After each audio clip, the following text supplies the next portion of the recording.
Tu es belle, tu es intelligente, tu es drôle, tu es gentille, tu es unique. Tu mérites l'amour et l'attention.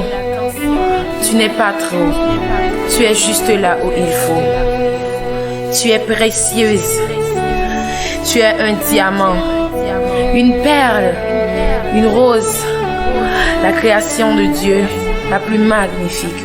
Tu vaux plus que tu ne peux l'imaginer. Tu n'es pas une faiblesse, mais une force. Tu es créé pour aider, non pas pour être manipulé. Le monde a besoin de ta présence.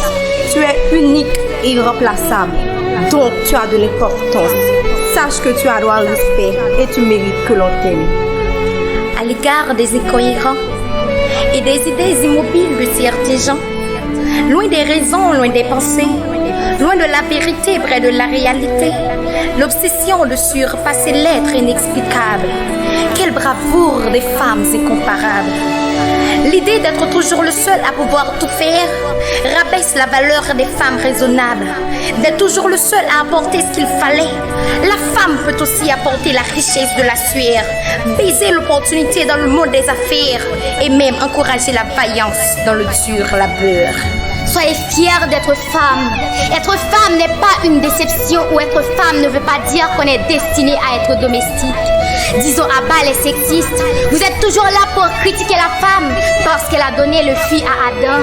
Mais le serpent qui était bien l'auteur de cet acte était-il féminin ou masculin?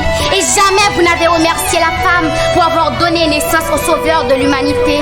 Est-ce bien de négliger les qualités de la femme pour prioriser ses défauts? Non. Qui t'aime dit on l'a fait toute vie ou à manger à sa tête ou juste manger pour plaire tout, mais jamais pas pour j'aime qu'on goût bouche ou pas j'aime qu'on qui douceur qui gagne une femme l'a fait toute vie ou à violer, maltraiter, humilier. Li normal pour Haïti handicapé cause toi zoko ta prend calotte, li là pour laver, passer, faire manger comme récompense ou bail yo matlotte. Non, c'est pas ça que tu mérité. Non, non, on ne doit pas te maltraiter, ni te minimiser à cause de ton sexe. Être porteuse du sexe féminin n'est pas signe de faiblesse. Être femme, c'est synonyme de force et de courage. Dites-moi, comment une aide peut-elle être une faiblesse? Comment celle qui risque sa vie pour apporter le bonheur peut-elle être une faiblesse? Dieu nous a créés pour compléter à l'homme, car le monde n'était pas parfait sans nous.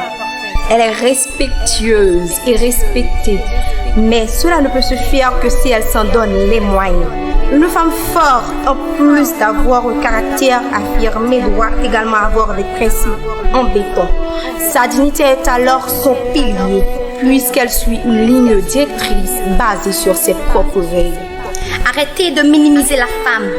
Les femmes aussi sont compétentes et vaillantes, même pour sauver la vie de leur être et de leurs enfants. Cessez de minimiser la femme à l'égard du travail, car en étant propagé l'amour, elles peuvent aussi apporter le courage.